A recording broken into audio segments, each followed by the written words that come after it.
मी सर्वांचं या ठिकाणी स्वागत करतो आणि तुम्हाला धन्यवाद देतो की तुम्ही योग्य संधी या ठिकाणी साधून घेतलेली आहे.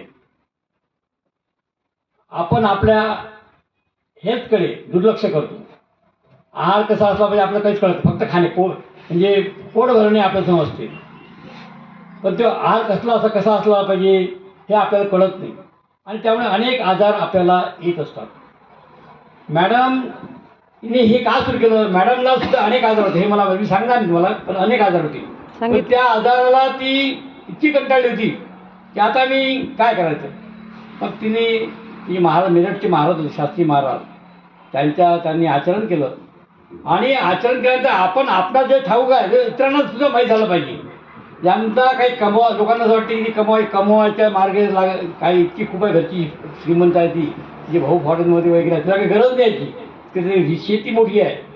पण तिच्या मुलीने सुद्धा स्वतःच्या नोकरीचा राजीनामा देऊन, तिचा नवरा क्लास 1 ऑफिसर आहे ठाण्याला, आयुक्त आहे कॉर्पोरेशनचा, ते सर्व तिने त्याग केला की समाजामध्ये माझे बंधू आणि भगिनी अशा पीडित पडलेले आहेत, आजारी पडलेले आहेत, त्यांची सेवा केली पाहिजे.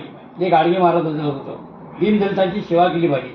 आणि खरोखर मी सुद्धा 8 दिवस अशा प्रकारचं शिबिर मॅडमने मला आपल्याला बोलावतो आणि विदिन 3 and 4 days माझी शुगर नॉर्मल, माझा BP नॉर्मल. म्हणजे हे तर कमाल झाली, म्हटलं काय जादू आहे.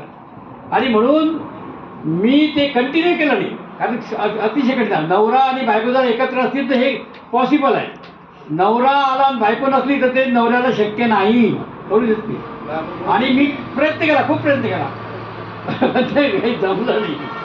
आता पुढच्या वेळेला मी माझ्या बायकोला जबरदस्तीने आणेल, तर काही होत नाही. ते जबरदस्ती नाही, ते तशाच येतात. आणि आम्ही दोघंही जण, आमचा मुलगा सुनबाई नातू, हे असं कौटुंबिक आम्ही या ठिकाणी एक शिबिर अटेंड करण्याचा आम्ही प्रयत्न करतो आहोत. अतिशय चांगले शिबिर आहे. कुठल्याही लोकांना हे आणू नका की बाबा हे कमाईचा मार्ग आहे. आता पंढरपूरवरून आमचे मित्र आले, त्या पंढरपूरला माहिती कशी झाली असेल, कोणतरी सांगितलं ना.